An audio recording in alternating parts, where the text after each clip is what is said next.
GU பாங்கி கிட்ட இதுக்கப்புறம் நம்ம சந்திக்க வேணாம்னு சொன்னதும் பாங்கி ரொம்ப ஹர்ட் ஆயிடுறா. அதனால அவ சம்பந்தம் இல்லாம வளர்றா. அதை சமாளிக்கிறதுக்காக ஜியூ கிட்ட கோர்ட்ல அன்னைக்கு நான் அந்த கொலைக்காரனை பார்த்தேன் அப்படிங்கிறான். இது ஜியூ கேட்டதுல இருந்து அந்த குற்றவாளி கண்டுபிடிக்கணுங்கிற ஆர்வம் அவனுக்கு வருது. ஆனா பாங்கி கிட்ட அவன் இனிமேல் சந்திக்க வேணாம்னு சொன்னனால அவன் என்ன பண்றதுன்னு தெரியாம முழிச்சிட்டு இருக்கான். அடுத்த நாள் ஜியூக்கு உங்க அப்பாவோட அஸ்தியை போய் பார்த்து மன்னிப்பு கேட்டுட்டு யாங்ஹி ஆபீஸ்க்கு வேலைக்கு போறான்.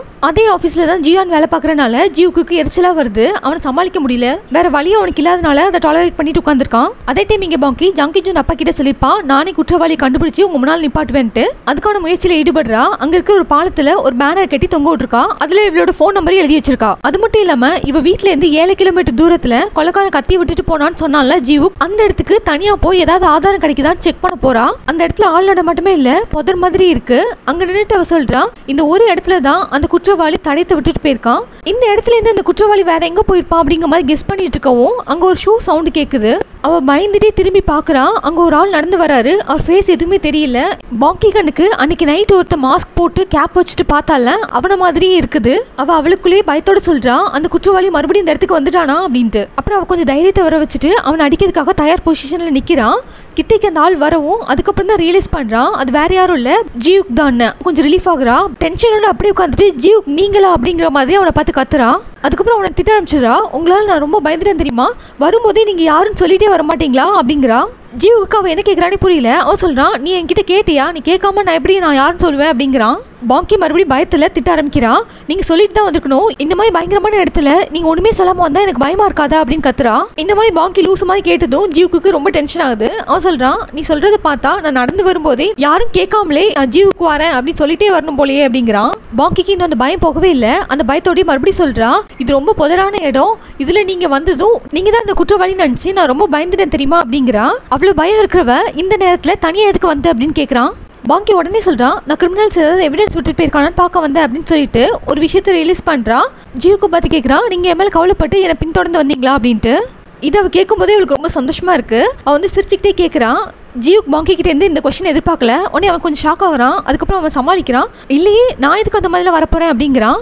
இதை கேட்டது பாங்கி அதானே நீங்க எதுக்கு வர போறீங்க, நான் தான் உங்களை பத்தி தப்பா கெஸ் பண்ணிட்டேன் அப்படிங்கிற மாதிரி அமைதியா அவளுக்குள்ளே சொல்லிக்கிறான். அவன் அங்கிருந்து எந்திக்க ட்ரை பண்ணும்போது கீழே விழ பாக்குறா. உடனே ஜியூக்கு அவ கையை பிடிச்சி அவளை காப்பாத்துறான். ரெண்டு பேரும் ஒருத்தர் பார்த்துட்டு கொஞ்ச நேரம் நிக்கிறாங்க. ஜியூக்கு ரியலைஸ் பண்ணிட்டு அவ கையை வேகமா விடுறான். மறுபடியும் பாங்கி தடுமாறா. அதுக்கப்புறம் ஒரு வழியா அவளே மேனேஜ் பண்ணிட்டு நின்னுக்கிறா. இந்த இன்சிடென்ட்க்கு அப்புறம் ஜியூக்கால அங்க நிக்க முடியல. அவன் அங்கிருந்து வேகமா கிளம்பி போக ட்ரை பண்றான். பாங்கிக்கு அவன் கையை பிடிச்சி காப்பாத்தினது ரொம்ப சந்தோஷமா இருக்கு. அவன் அந்த சந்தோஷத்தோடய ஜியூக்கு ஃபாலோ பண்ணி போறான். அதுக்குள்ள நைட் ஆயிடுது. பாங்கியும் ஜியூக்கு ரோட்ல நடந்து போயிட்டு இருக்காங்க. பாங்கி விட்டுறதா இல்ல. ஜியூக்கு பார்த்து கேட்கறான் நீங்க எதுக்கு அந்த இடத்துக்கு வந்தீங்க அப்படின்ட்டு. அதுக்கு ஜியூக்கு சமாளிக்கிறான். உண்மை என்னன்னா எந்த ஒரு திறமையான ப்ராசிக்யூட்டரும் அவரோட கடைசி கேஸ் தோல்வியில முடிக்கணும் ஆசைப்பட மாட்டாங்க. அப்படி இருக்கும்போது நான் மட்டும் எப்படி சும்மா இருப்பேன், இது என்னோட பெருமைக்கு ஒரு இழுக்கு, என்ன அன்கம்ஃபர்டபுளா ஃபீல் பண்ண வைக்குது அப்படிங்கிறான். பாங்கி இதை கேட்டுட்டு ஃபீலிங்ஸோட ஓ அப்படியா அப்படின்னு சொல்லிட்டு நீங்க கவலைப்படாதீங்க, உங்களோட பெருமையை நான் மறுபடியும் நிலைநாட்டுவேன், முதல்ல அந்த மெலடி சாங்கோட சோர்ஸ் என்னன்னு கண்டுபிடிக்க போறேன் அப்படிங்கிறான். ஜியூக்கு அந்த மெலடி ஐடியால ஒர்க் அவுட் ஆகாதுங்கிற மாதிரி ஃபீலிங்ஸ் ஆகுது. அதனால அவன் சொல்றான் அதெல்லாம் மறந்துரு, நான் சிசிடிவி ஃபுட்டேஜ் எடுத்துட்டு வந்திருக்கேன், கோர்ட்ல எனக்கு யார் யார் வந்தாங்களோ எல்லாமே அதுல ரெக்கார்ட் ஆயிருக்கும், அதை வச்சு நீ அந்த குற்றவாளி யாருன்னு கண்டுபிடிச்சு சொல்லு அப்படிங்கிறான். இது எல்லாத்தையுமே ஜியூக்கு ஒரு நம்பிக்கையோட சீரியஸா சொல்லிட்டு இருக்கான். பாங்கி அந்த டைம் ஓடி சொல்றா ஆனா நான் தான் அந்த குற்றவாளியை நேர்ல பார்த்ததே இல்லையே அப்படிங்கிறா. பாங்கியோட இந்த பதில கேட்டதும் ஜியூக்கு செமையா டென்ஷன் ஆகுறான். என்னது நீ பார்க்கலையா அப்படிங்கிற மாதிரி கேட்கறான். பாங்கி பதிலுக்கு அவனோட ஃபேஸை பார்க்கல, நான் அவனை சாங் மூலமா தான் மீட் பண்ணேன் அப்படிங்கிறா. அப்புறம் கிளியரா எக்ஸ்பிளைன் பண்றான். அன்னைக்கு சைக்கிள்ல போகும்போதும் சரி, அன்னைக்கு கோர்ட்லயும் சரி, அவனோட பாட்டை மட்டும் தான் நான் கேட்டேன் தவிர அவன் மூஞ்ச நான் பார்க்கவே இல்லை அப்படிங்கிறா. ஜியூக்கு ஆல்ரெடி ஒரு ஷார்ட் டெம்பர் பர்சன். ஸோ அவன் இதை கேட்டதும் உடனே கோவப்படுறான். அவன் சொல்றான் இதுக்கப்புறம் மெலடி கிலடின்னு ஏதாவது சொன்னா இருக்கு அப்படின்னு கத்துறான். பாங்கி பையன் நீங்க எதுக்கு இப்போ கோவப்படுறீங்க அப்படிங்கா. ஜியூ கொஞ்சம் ரிலாக்ஸ் ஆயிட்டு ஓகே ஃபைன், அந்த பைசைக்கிள் பார்க்க எப்படி இருக்குன்னா சொல்லு அப்படிங்கிறான். ஜியூக்கு இந்த கேள்வியை ரொம்ப சின்சியரா கேட்கறான். ஆனா பாங்கி காமெடியா பதில் சொல்றா எல்லா பைசைக்கிளும் பார்க்க ஒரே மாதிரி தான் இருக்கும், எல்லாத்துக்கும் 2 வீல் தான் இருக்கு, அதுல எனக்கு பெருசா வித்தியாசம் கண்டுபிடிக்க தெரியாது அப்படிங்கிறா. பாங்கியோட இந்த பதில் கேட்டு ஜியூக்கு அவன் தலையில கை வைக்கிறான். பயங்கரமா சிரிச்சு அவனோட கோவத்தை கண்ட்ரோல் பண்ண ட்ரை பண்றான். அவன் கைத்தறி சிரிக்கிறத பார்த்து பாங்கி அவளும் பதிலுக்கு கைத்தறி சிரிக்கிறான். ஜியூக்கு சிரிச்சுக்கிட்டே பாங்கி பார்த்து அடுத்து சொல்றான் என்னன்னு சொல்றது, அந்த கொலைக்காரனை பத்தி உன்கிட்ட ஏதோ க்ளூ இருக்கு அப்படின்னு நினைச்சு ரொம்ப ஆர்வத்தோட இங்க வந்தேன், என்ன சொல்லணும் அப்படின்னு சொல்லிட்டு சிரிப்பை ஸ்டாப் பண்ணிட்டு திட்ட ஆரம்பிக்கிறான். உன்னால என்னோட இன்சோம்னியா வியாதி அதிகமாயிட்டு அதிகமாயிட்டு இருக்கு, என்னால ஒழுங்கா ஒர்க் பண்ண முடியல, இனிமேல் உன்னை பார்க்க கூடாதுன்னு நினைச்ச அந்த கொள்கையை மறந்து நான் உன்னை பார்க்க வந்தேன் பாத்தியா அப்படிங்கிற மாதிரி சொல்றான். உடனே பாங்கி சொல்றான், நான் தான் சொன்னல இந்த பிரச்சனையை நானே சால்வ் பண்ணிக்கிறேன்ட்டு அப்படின்னு அவன் சொல்லி முடிக்கிறதுக்குள்ள ஜியூக் மறுபடியும் கோவத்தோட சொல்றான், எப்படி சால்வ் பண்ணுவ சொல்லு எப்படி அப்படின்னு கேக்குறான். அதுக்கப்புறம் இந்த மாதிரி நேரம் கட்ட நேரத்துல இந்த இடத்துக்கு வந்து சால்வ் பண்ண போறியா அப்படின்னு கேக்குறான். ஜியூக் இந்த மாதிரி பேசுறதை கேட்டுட்டு பாங்கி சீரியஸான ஃபேஸ் வச்சுட்டு, நீங்க இவ்வளவு பேசுறதை வச்சு பார்க்கும்போது உங்களுக்கு என் மேல ரொம்ப அக்கறை இருக்க மாதிரி தெரியுது அப்படிங்கிறா. ஜியூக் கொஞ்சம் ரிலாக்ஸ் ஆயிட்டு பாங்கியை பார்த்து நீ சொல்றது கரெக்ட் அப்படிங்க. உடனே பாங்கிக்கு ரொம்ப சந்தோஷம். அவன் அவனை பார்த்து அப்ப இதுக்கப்புறம் என்ன திட்ட மாட்டீங்களா அப்படின்னு கேக்குறான். அப்புறம் அவனை பார்த்து சிரிச்சுட்டே சொல்றான், நீங்க அன்னைக்கு சொன்னீங்கல்ல நம்ம 2 பேரும் இனிமேல் சந்திச்சுக்க வேணாம், நம்ம 2 பேருக்கு இடையில மோசமான விதி இருக்கு அப்படின்னு சொன்னீங்கல்ல, அதை கேட்கும் போது நான் என்ன யோசிச்சேன்னா இதுக்கப்புறம் நம்ம ஒருத்தர் சந்திச்சுக்கவே மாட்டோம்ட்டு அப்படிங்கிற மாதிரி சந்தோஷத்தோட அவ சொல்லிட்டு இருக்கவும் ஜியூக்கு வந்து அதெல்லாம் உண்மைதான் அப்படிங்கிறான். பாங்கி மறுபடியும் ஹர்ட் ஆயிடுறா. அவளோட ஃபேஸ் வந்து டல் ஆயிடுது. ஜியூக் சொல்றான், அஸ் அ மென்டரா உன் கூட 2 மாசம் நான் வேலை பார்த்திருக்கேன், அதனால எனக்கு உன் மேல கொஞ்சம் அக்கறை இருந்தது, ஆனா இதுக்கப்புறம் இருக்காது, இன்னில இருந்து உன்னை நினைச்சு கவலைப்படாத நான் நிப்பாட்ட போறேன் அப்படிங்கிறான். அப்புறம் அவளுக்கு அட்வைஸ் பண்றான், ப்ளீஸ் இதுக்கப்புறம் எந்த ட்ரபிளும் பண்ணாம சேஃபா லைஃப் வாழு அப்படின்னு சொல்லிட்டு அங்கேருந்து கிளம்பி போறான். பாங்கியோட ஃபேஸ் டல் ஆயிடுது. ஜியூக்கு அங்கேருந்து போகிறத பார்த்துட்டே நிக்கிறான். அதுக்கப்புறம் ஜியூக்கு பார்த்து கத்துறா, நான் எவ்வளவு கஷ்டப்பட்டாதான் அந்த க்ளூ கண்டுபிடிப்பேன், அந்த குற்றவாளி யாருன்னு கண்டுபிடிக்க போறேன், அதுக்கப்புறம் உங்களை நேரில் வந்து சந்திக்கிறேன் அப்படிங்கிற மாதிரி கத்துறா. அப்புறம் சொல்றான், நான் ஒரு சக்சஸ்ஃபுல் லைஃப் வாழ போறேன், உங்களுக்கு செலுத்த வேண்டிய நன்றி கடனை திரும்ப செலுத்துவேன் அப்படிங்கிறா. இது எல்லாத்தையுமே கத்தி சொன்னவ அடுத்து வரதை ரொம்ப அமைதியா சொல்றான். இதுக்கப்புறம் நம்ம 2 பேருக்கு இடையில இருக்கக்கூடிய ரிலேஷன்ஷிப்பை மாத்தி காட்டுவேன், நம்ம 2 பேருக்கு இடையில இருக்கக்கூடியது மோசமான விதி இல்லைன்னு உங்களுக்கு புரிய வைக்க போறேன் அப்படின்னு சொல்லிட்டு ஃபீலிங்ஸோட சொல்றா. அவன் போகதை கொஞ்ச நேரம் பார்த்துட்டு அதுக்கப்புறம் அவனுக்கு ஆப்போசிட் டைரக்ஷன்ல இவன் நடந்து போறா. அந்த நாளுக்கு அப்புறத்துலேருந்து பாங்கி அவளோட ஸ்டடீஸ்ல பயங்கரமா இன்ட்ரெஸ்ட் காட்டுறா. அதே டைம் அவளுக்கு ஜீவுக்கு மேலே இருந்த ஃபீலிங்ஸ் குறையவே இல்லை. டெய்லி ஜீவுக்கு ஆஃபீஸ் போறதை பார்த்துட்டு தான் அவன் காலேஜ்க்கே போவான். ஜீவுக்கு அவன் இப்போ பார்க்குற வேலை பிடிக்கவே இல்லை, அதனால எப்பவுமே அவன் டல்லாக ஆஃபீஸ்க்கு போவான். ஆனால் பாங்கி அவனை பார்த்த சந்தோஷத்தில் ரொம்ப ஹாப்பியாக காலேஜ்க்கு போவான். இப்படியே பல நாட்கள் ஓடிடுது. பாங்கி கிட்டத்தட்ட அவளோட கோர்ஸே கம்ப்ளீட் பண்ண போறா. ஒரு நாள் பாங்கி அவள் காலேஜ் கிரவுண்டில் உட்காந்துருக்கா. பக்கத்துலேயே நாஜிகா அவன் ஃப்ரெண்ட்ஸ் உட்காந்துருக்காங்க. ஒரு பையன் டான்ஸ் ஆடிட்டே நாஜிகா குரூப் அப்ரோச் பண்றான். அவனை பார்த்து எல்லாரும் வாழ்த்துக்கள் சொல்றாங்க. உன்னை பார்த்தா எங்களுக்கு பொறாமையா இருக்கு, உனக்கு வேலை கிடைச்சிச்சு அப்படிங்கிற மாதிரி சொல்லிட்டு இருக்காங்க. அப்போ அந்த பையன் சொல்றான், என்ன எனக்கு மட்டும் தான் அந்த காலேஜில் வேலை கிடைச்ச மாதிரி சொல்றீங்க, கிட்டத்தட்ட உங்க எல்லாருக்குமே தான் வேலை கிடைச்சிச்சுல அப்படிங்கிற மாதிரி அந்த பையன் சொல்றான். நாஜிகா வேணுனே பாங்கி காதில் விழுற மாதிரி நம்ம எல்லாருக்கும் வேலை கிடைச்சிச்சு எக்ஸப்ட் ஒருத்தர் தவிர அப்படின்னு சொல்லிட்டு பாங்கி பார்த்து சொல்றா. பாங்கி அதை நோட் பண்ணிட்டு வேணுனே திரும்பி உட்காந்துக்கிறான். பாங்கியோட கவனம் ஃபுல்லா அந்த மெலடி சாங் என்னன்னு கண்டுபிடிக்கிறது தான் இருக்கு. அவ தொடர்ந்து எல்லா பாட்டியும் ஃபோன்ல டவுன்லோட் பண்ணி அந்த கொலகாரம் படிச்ச பாட்டி ஏதாவது இருக்கான்னு தேடிட்டு இருக்கா. நாஜிகா சொன்ன வார்த்தை அவளை ஹர்ட் பண்ணல. அவளுக்குள்ள சொல்லிக்கிறான், எனக்கு எப்பெல்லாம் வந்து வாழ்க்கை ரொம்ப கடினமா போயிட்டு இருக்கோ அப்பெல்லாம் நான் போய் ஜீவுக்கு பார்ப்பேன், என் மனசு லேசாகி எனக்கு ஒரு ஹோப் கிடைக்கும் அப்படிங்கிற மாதிரி அவளுக்குள்ளே சொல்லிக்கிறான். அடுத்த சீன் பாங்கி வீட்டுக்கிட்ட இருக்க பாலத்தை காட்டுறாங்க. அங்க ஒரு ஆள் பாங்கி கிட்ட பேனர் அவுத்துட்டு இன்னொரு பேனர் கட்டிட்டு இருக்காரு. அப்போ ஒரு பையன் ஹெல்ப் பண்றான். அந்த பையன் கிட்ட இப்படிதான் இங்கே கெட்டு கொஞ்சம் மேலே எழுதிக்கிட்டு அப்படிங்கிற மாதிரி கமெண்ட் சொல்றாரு. அந்த பையனும் அது மாதிரி கெட்டி கொடுக்குறான். அதுக்கப்புறம் அந்த ஆள் அந்த பையன் கிட்ட ரொம்ப தேங்க்ஸ், உன்னாலதான் இந்த வேலை ஈஸியா முடிஞ்சது அப்படிங்கிற மாதிரி சொல்லிட்டு இருக்கான். அந்த பையன் அவனோட போன்ல பாங்கியோட போன் நம்பரை சேவ் பண்ணிட்டு இருக்கான். உடனே அந்த ஆள் பார்த்துட்டு சொல்றாரு, நீ இந்த கொலையை பார்த்தியா, ஐ விட்னஸா, போலீஸ்க்கு கால் பண்றியா அப்படிங்கிற மாதிரி கேட்டுட்டே இருக்காரு. அந்த பையன் எதுவுமே சொல்லாம அமைதியா நின்னும் அந்த ஆள் ஓகே தேங்க்ஸ் எனிவே அப்படின்னு சொல்லிட்டு அங்கேருந்து கிளம்பி போறாரு. அடுத்து ஜீவுக்கோட ஆஃபீஸை காட்டுறாங்க. அங்க ஒரு அம்மாவும் ஒரு பையனும் உட்காந்துருக்காங்க.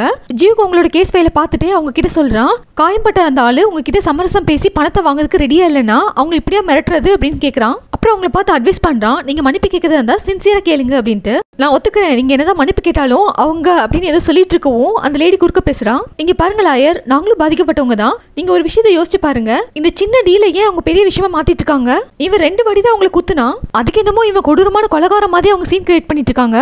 ஜீவுக்கு சொல்றான், அதுக்காக அவங்க சண்டை தான் போட்டுக்கிட்டாங்க மாதிரி வக்காலத்து வாங்காதீங்க, அவன் மேல என்ன மாதிரி குற்றச்சாட்டு இருக்குன்னா இவன் ரவுடி பசங்களை தூண்டி விட்டு அந்த ஆளை அடிச்சிருக்கான், இவனும் கூட சேர்ந்து அடிச்சிருக்கான், அதனால இவன் பேர்ல குரூப் அசால்ட்னு கேஸ் ஃபைல் ஆயிருக்கு, இவனுக்கு ஜெயில் தண்டனை வாங்கி கொடுக்க சொல்லி அந்த ஆள் சொல்லியிருக்காரு. முக்கியமான விஷயம் என்னன்னா பாதிக்கப்பட்ட அந்த ஆளு ரீசெண்டா தான் ஐசியூல இருந்து டிஸ்சார்ஜ் ஆயிருக்காரு அப்படின்னு ஜீவுக்கு சொல்லிட்டு இருக்கும் போதே அந்த பையன் திமிரா சொல்றான், அந்த ஆளுக்கு அடி தேவைதான் அப்படின்ட்டு. இதெல்லாம் கேட்டுட்டு இருந்த அந்த பையனோட அம்மா ஜீவுக்கு பத்தி சொல்றான், பாத்தீங்களா அவனே சொல்றான் அந்த ஆளுக்கு இதெல்லாம் தேவைதான்னு, ஆரம்பத்துல இருந்தே என் பையன் ரொம்ப பொறுத்து தான் போயிருக்கான் அப்படிங்கிற மாதிரி வக்காலத்து வாங்குறான். நாங்க என்ன அவனை ஃப்ரீயாவா காம்ப்ரமைஸ் பண்ண சொல்றோம், செட்டில்மெண்ட் தான் பண்றோம்னு சொல்றோம்ல, நான் அந்த ஆளோட மொத்த ஹாஸ்பிட்டல் பில்லிங் கெட்டுறேன்னு சொன்னேன், ஆனா அந்த ஆளுக்கு அது பத்தாதான், அவருக்கு இன்னும் நிறைய பணம் வேணுமா, அந்த ஆள் ஏழைன்னு நான் கேள்விப்பட்டேன், அதுக்காக இப்படியா அவங்க பையனோட காயத்தை வச்சு சம்பாதிக்க ட்ரை பண்றது அப்படிங்கிற மாதிரி அந்த லேடி சொல்ல ஜீவுக்கு டென்ஷன் ஏறிட்டே போகுது. அவன் முடிஞ்ச வரைக்கும் கண்ட்ரோல் பண்ணிட்டு உட்காந்துருக்கான். ஆனா அந்த லேடி விடுறதா இல்ல, அவ தொடர்ந்து சொல்றான், எனிவே இப்போ என் பையனோட ஃபியூச்சர் உங்க கையில தான் இருக்கு, அவன் ஜெயிலுக்கு போகாம நீங்க தான் காப்பாத்தணும் அப்படிங்கிற மாதிரி சொல்றா.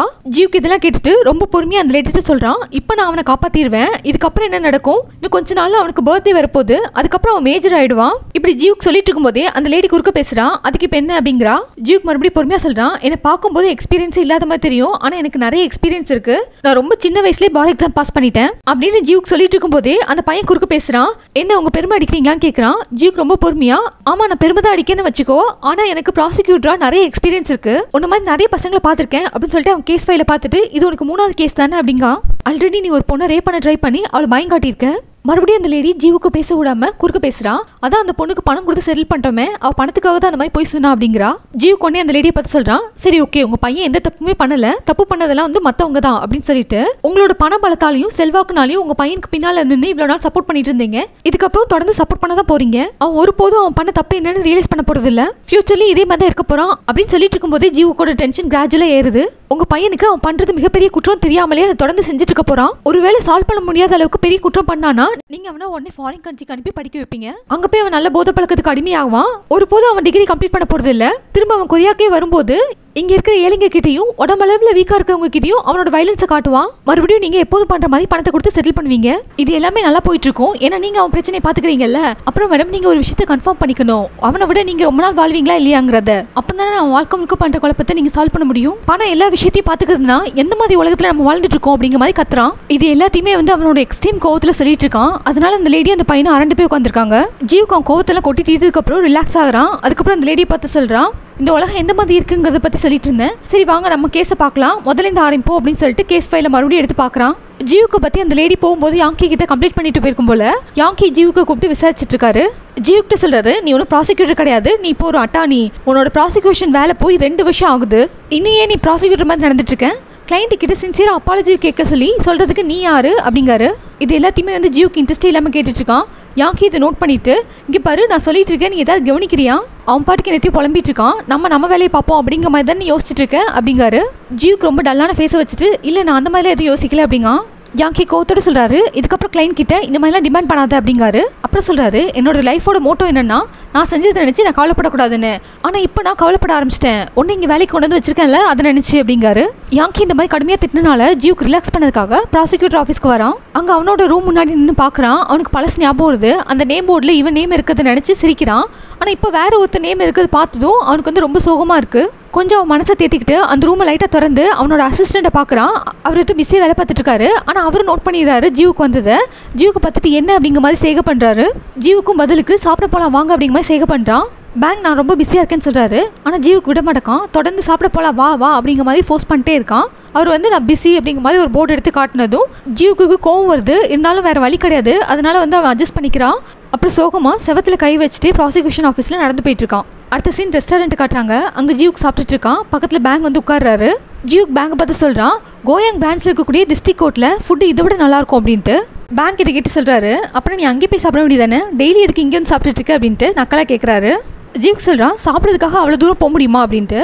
அதுக்கு பேங்க் சொல்கிறாரு, போக வேண்டியதானே, உங்ககிட்ட தான் நிறைய நேரம் சும்மா தானே இருக்குது, எந்த வேலை வெட்டியும் தான் உனக்கு இல்லையே அப்படிங்கிற மாதிரி சொல்லிட்டு நான் சொல்கிறது கரெக்ட் தானே ப்ராசிக்யூட்டர் அப்படிங்காரு. அதுக்கப்புறம் ஐயோ ப்ராசிக்யூட்டர் இல்லை அட்டானி தானே நீங்கள் அப்படின்னு சொல்லி கிண்டல் பண்ணுறாரு.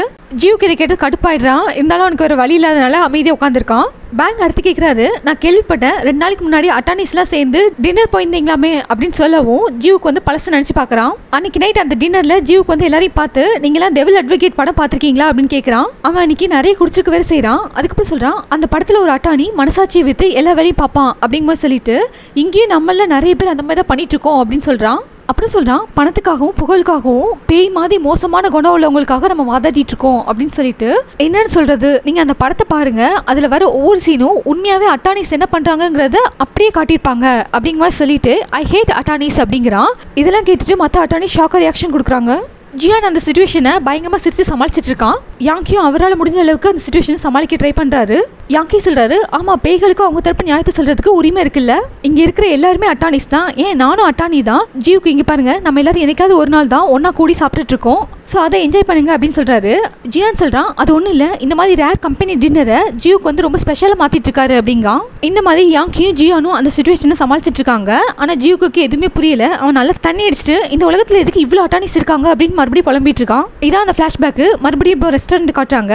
பேங்க் சொல்கிறாரு, நீ ப்ராசிக்யூட்டர் இருக்கும்போது ப்ராசிக்யூட்டர்ஸ் எல்லாரையும் குறை சொல்லிட்டு இருந்தேன், இப்போ நீ அட்டானி ஆனதும் அட்டானிஸ் எல்லாரையும் பற்றி குறை சொல்லிட்டு இருக்கியா, நான் வேணா பெட் கேட்டுறேன், உங்ககிட்ட இந்த மாதிரி பல ஸ்டோரிஸ் இருக்கு என்கிட்ட ஷேர் பண்ணுறதுக்கு அப்படிங்கிறாரு. ஜியூக்கு அந்த சிச்சுவேஷன் சமாளிக்கிறதுக்காக இந்த சாப்பாட்டில் ரொம்ப உப்பாக இருக்குல்ல, இதுக்கப்புறம் உப்பு கம்மியாக இருக்கிற சாப்பாடை சாப்பிடணும் அப்படின்னு சொல்கிறான்.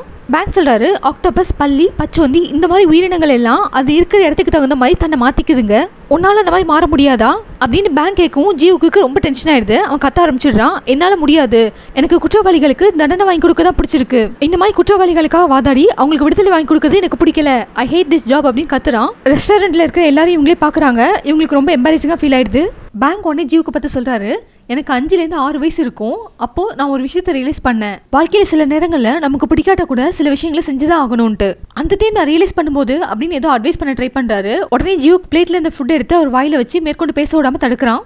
இருந்தாலும் பேங்க் விடுறதால அவர் தொடர்ந்து அட்வைஸ் பண்றாரு. அவர் சொல்றாரு, ரொம்ப கவலைப்பட்டு உன்னை நீயே ஏன் கஷ்டப்படுத்திக்கிற, புது என்விரான்மெண்ட்டுக்கு ஏற்ற மாதிரி உன்னை நீ மாத்திக்கோ, நான் உன்னை குறலாம் சொல்லல, ஜஸ்ட் உன்னை ட்ரெயின் பண்ண தான் ட்ரை பண்ணிட்டு இருக்கேன் அப்படிங்காரு. இவங்க இந்த மாதிரி பேசிட்டு இருக்க டைம் ஜியோனா அங்கே வந்து உட்காரான். அவன் இவங்க பேசுறதெல்லாம் கேட்டுட்டு எவ்வளவுதான் அடிப்பட்டாலும் ஜியோக்கு வந்து அவனை மாத்திக்க போறது இல்ல, அவன் எப்பவுமே அவனோட கொள்கையில உறுதியாக தான் இருப்பான் அப்படின்னு சொல்லிட்டு ஜியோக்கு தோல்ல கை போடுறான். ஜியோக்கு பதிலுக்கு கோவமா சொல்றான், ஆமா நான் என்னோட கொள்கையில உறுதியாக தான் இருப்பேன், அப்போ மட்டும் இல்ல இப்போ ஒன்று வெறுக்கிற அப்படின்னு சொல்லிட்டு அவன் கையை எடுத்து போட்டுட்டு அவன் பிளேட் எல்லாம் எடுத்துட்டு அந்த டேபிள்ல இருந்து எஞ்சி போறான். ஜியோன் எங்க போற அப்படின்னு ஜியோக்கு பார்த்து கேட்கறான். அவன் எந்த பதிலும் சொல்லாம அங்கேருந்து வேகமா போறான். ஜியான் உடனே பேங்கை பார்த்து சொல்றான், இவன் எப்பவும் போல இப்போ ரூடாக தான் பிஹேவ் பண்ணிட்டு இருக்கான் அப்படின்ட்டு. பேங்க்கு இதை கேட்டு கோவம் வருது. அவன் பதிலுக்கு ஜியானை திட்டி விட்டுருதான், யாரை பத்தி பேசிட்டு இருக்க அப்படின்ட்டு. ஜியான் உடனே நீ தின்னது கேட்டது ரொம்ப ஹர்ட் ஆகுது அப்படிங்கிற மாதிரி கிண்டல் பண்றான். பேங்க் அப்புறம் கவலையோட ஜியோக்கு பாக்குறான். ஜியோக்கு அங்க செவத்தை தடவிட்டு நடந்து போயிட்டு இருக்கான். இதை பார்த்து அவனுக்கு இன்னும் கவலை ஆகுது. அவன் ஜியானை பார்த்து கேட்குறான், எதுக்கு இப்பெல்லாம் இவன் எப்படி பிஹேவ் பண்ணிட்டு இருக்கான் அப்படின்ட்டு. ஜியான் சொல்றான், அவன் இப்போ ரொம்ப லோன்லியாக ஃபீல் பண்ணுறான், யார் கூடயும் பேசுறது இல்லை, அவனோட தனிமையை போக்குறதுக்காக இந்த மாதிரி செவரோட இன்ட்ராக்ட் பண்ணிட்டு இருக்கான் அப்படிங்கிறான். இவங்க 2 பேரும் இந்த மாதிரி ஜியோக்கை பற்றி கவலைப்பட்டு பேசிட்டு இருக்காங்க. ஆனால் ஜியோக்கு எந்த விதமான கவனமும் இல்லாமல் அவன் பாட்டு நடந்து போயிட்டே இருக்கான். அங்கே தான் பாங்கி நிற்கிறான். அவளை கூட அவன் பார்க்கவே இல்லை. பாங்கி ஜியோக்கு பார்க்கல, ஏன்னா அவள் ஜன்னல் வெளியே பார்த்துட்டு இருக்கான். அதுக்கப்புறம் பாங்கி வெளியே போக ட்ரை பண்ணுறான். அப்போ அவளுக்கு ஆப்போசிட்ல நாஜிகா வந்து நிற்கிறான். அவளை பார்த்து இவளுக்கு எரிச்சலாக வருது. அந்த எரிச்சலோட அவள் சொல்கிறான், நான் மிஸ் பண்ணுற ஒரு ஆளை நான் பார்க்கறதே இல்லை, ஆனால் ஒன்று டெய்லி பார்த்துட்டு இருக்கேன் அப்படிங்கிற மாதிரி சொல்கிறான். நாஜிகா பதிலுக்கு சொல்றா, உனக்கு தான் இங்கே வேலையே இல்லையே, அப்போ டெய்லி இங்கே வந்துட்டு இருக்க அப்படிங்கிறான். அதுக்கப்புறம் பாங்கியோட லுக்கை கிரிட்டிசைஸ் பண்ண ஆரம்பிக்கிறான். இங்கே பாரு எவ்வளோ குண்டா இருக்க, நீ என்னதான் ஏழையா இருந்தாலும் கொஞ்சம் நீட்டாக ட்ரெஸ் பண்ண வேண்டாம், ஃபேஷனை பற்றி உனக்கு சுத்தமாக நாலேஜ் இல்லை அப்படிங்கிறான். பாங்கி சொல்கிறான், ஆமாம் என்னோட ட்ரெஸ் எல்லாம் வந்து சீப்பாகவும் டல்லாகவும் தான் இருக்கும், ஆனால் என் மனசும் சரி என் உடம்பும் சரி ஷைனாக ரிச்சாக இருக்கும், அதனால அதை கவர் பண்ணிடும் அப்படிங்கிற மாதிரி சொல்கிறான். நாஜிகா கிண்டல சொல்கிறான், நீ ரொம்ப ஷைன் பண்ணும்போது உன் ஷூ கலண்டு விழுந்துடாம பார்த்துக்கோ, ஆல்ரெடி அதில் ஹீல்ஸ் எல்லாம் வந்து பிஞ்சு தொங்கிட்டு இருக்கு அப்படிங்கிறான். பாங்கி கோவத்தோட அந்த ஹீல்ஸை மிதிச்சுட்டு நாஜிகாவை பார்த்து கேட்குறா, இப்போ ஓகேயா, ஆர் யூ ஹாப்பி அப்படின்னு சொல்லிட்டு அங்கேருந்து வேகமாக கிளம்பி போறா. நாஜிகா பாங்கியோட இந்த செயலை பார்த்து ரொம்ப ஷாக்கிங்காக நிற்கிறா.